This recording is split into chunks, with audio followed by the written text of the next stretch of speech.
Tractor दे लावू नका sir नाही हो थोडं मागे या थोडे मागे या वडील आहे वडिलांची वडील हा ना थोडं मागे जा आयजा ते जमत नाही ना आपलं पाय हो पायाचं पाय जर धरले मागे मागे पाय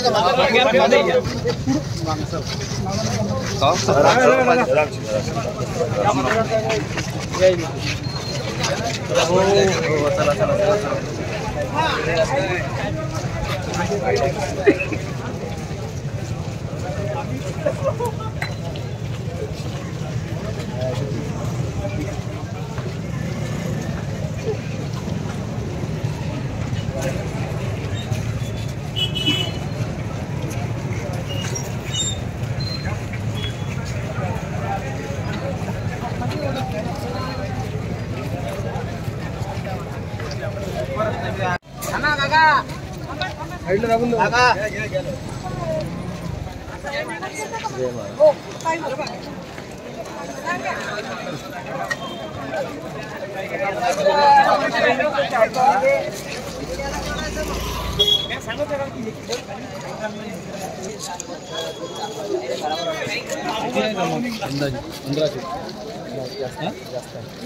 म्हणजे 18-19 तासच झाले 20 झाले 2000पर्यंत. आता ट्युशन क्लासचा जो आकडा असेल नाही नाही पूर्ण नाही आले अबे लाईनीत चला ना बे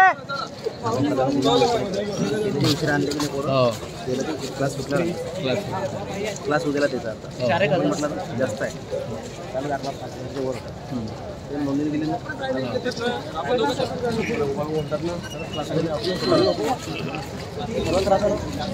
परवायला त्रास आहे ना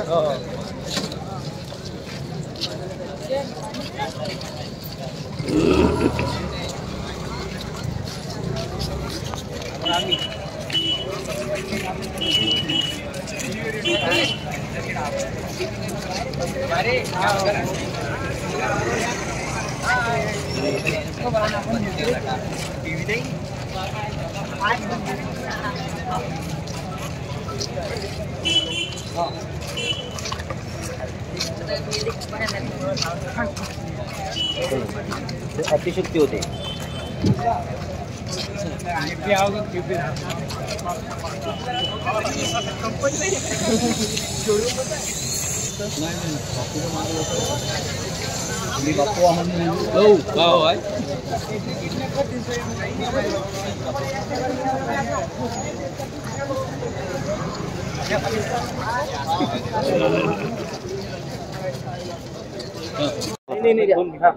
गेल्या 20-25 वर्षापासून या शहरातल्या ज्या कोचिंग क्लासेसमध्ये शिक्षकांनी इथं मेहनत घेतली त्या मेहनतीमुळे या विदर्भातलं शिक्षणाचं एक हब अकोला असं हब झालं आणि या 4-5 जिल्ह्यातले विद्यार्थी इथं शिक्षणासाठी आणि ट्युशनसाठी येतात.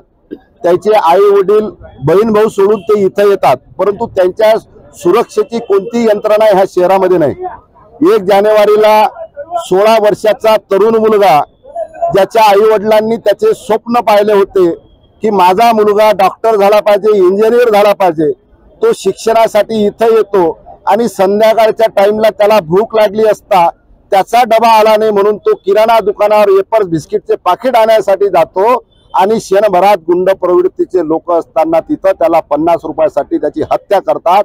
म्हणून या शहरातला कोणता तरुण इथं सुरक्षित राहायला पाहिजे. एका मुलीवर कोणता अन्याय झाला नाही पाहिजे. या अन्यायाच्या विरोधात आणि गुंड प्रवृत्तीच्या विरोधात ह्या मोर्चाचं आयोजन सर्व जरी आज शिवसेना पुढाकार असेल पक्षाचं जरी नाव असेल परंतु कारण की कोणीतरी यासाठी पुढाकार घ्यायला पाहिजे म्हणून शिवसेनेने पुढाकार घेतला. परंतु सर्व जातीच्या सर्व धर्माचे विद्यार्थी विद्यार्थिनी ह्या मोर्चामध्ये सहभागी झाले जेणेकरून ह्या विद्यार्थ्यावर कधी अन्याय झाला पाहिजे आणि कोणत्या मुलीवर अन्याय झाला तर शिवसेना त्याच्या पाठीशी खंबीरपणे, त्या कोचिंग क्लासेसच्या पाठीशी आणि विद्यार्थ्यांच्या पाठीशी खंबीरपणे याच्या पुढे उभी राहील. ठाकरे गटाचे आमदार रवींद्र वायकर यांच्या घरावर आज सकाळी ईडीने छापा टाकले, याकडे कसं बघता? तो काही आम्हाला नवीन विषय नाही. ईडी सीडी सगळे आम्हाला जुना विषय, तो काही फरक पडत नाही. काय जसं आपल्याला सगळ्यांना माहिती आहे, अकोल्यामध्ये एका निष्पाप विद्यार्थ्याची निर्घुण हत्या करण्यात आलेली आहे. अकोला जे आता आजकाल एज्युकेशन हब म्हणून ओळखले जाते, आजूबाजूच्या क्षेत्रातले मुलं इथे शिक्षण घेण्यासाठी येतात, परंतु असं एका सुरक्षेवरती एक प्रश्नचिन्ह उपस्थित होत आहे. त्याकरिता शिवसेना उद्धव बाळासाहेब ठाकरेकडून आज इथे एक मूक आंदोलन, मूक मोर्चाचं आयोजन केलेलं आहे नितीन बापू देशमुख आणि गोपाल दातकर यांच्या नेतृत्वामध्ये. त्यामध्ये आपण जसं बघायला आपल्याला मिळेल की अनेक विद्यार्थी, अनेक सामाजिक आपल्याला NGO आहेत, ऑर्गनायझेशन आहेत, त्यांचे पण आपल्याला इथे सपोर्ट लाभलेला आहे. तर इथे एक सुरक्षेवरती प्रश्नचिन्ह आणि आम्हाला प्रशासनाला हा जाब विचारायचा आहे की जर हे घडलेलं आहे तर याची तुम्ही सखोल चौकशी केली का? आणि तेच नाही तर या हजारो संख्येने इथे विद्यार्थी आहे, त्यांच्या सुरक्षेचं काय? या मोर्चानंतर कुठेतरी या गावकऱ्यांना आळा बसू शकते का असं तुम्हाला वाटते का विद्यार्थ्यांना? नक्कीच या मूक मोर्चानंतर जे म्हणजे आमच्या मागण्या आहेत की याच्यामध्ये जे उज्ज्वल निकम आहेत, सरकारी वकील, त्यांची इथे नियुक्ती करावी या केससाठी, तर जेणेकरून जर सखोल चौकशी होईल तर नक्कीच त्या गुंडांना काय आळा घालणार आहे आपण. कारण की असे प्रकार हे हल्ली आपल्याला खूप पाहायला मिळतात की गाव गुंड हल्ली सुटत पडत विद्यार्थ्यांना गुली करत आहेत. तर हे कुठे ना कुठे नाही आहे व्यवस्थित आणि याला कुठेतरी आळा आपण घालायला पाहिजे आणि घातलाच पाहिजे. धन्यवाद.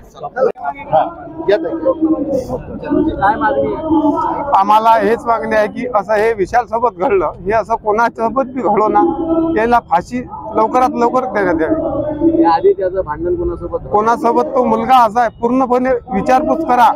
त्याचं जर कोणा पोलिसी किंवा कोणाशी विचित्रपणे वागणे किंवा कॉल हे जर डाउटेड बी दिसलं, तुम्हाला 3 वर्षाचा होता त्यापासून 17.5चा होता होईपर्यंत, तर त्याच्याऐवजी मला फाशी द्या. मी जर त्याच्यासाठी एवढं केलं, शेतीवाडी विकून, प्लॉट विकून, राहायची जागा विकून, तर तो मुलगा तसा नाही.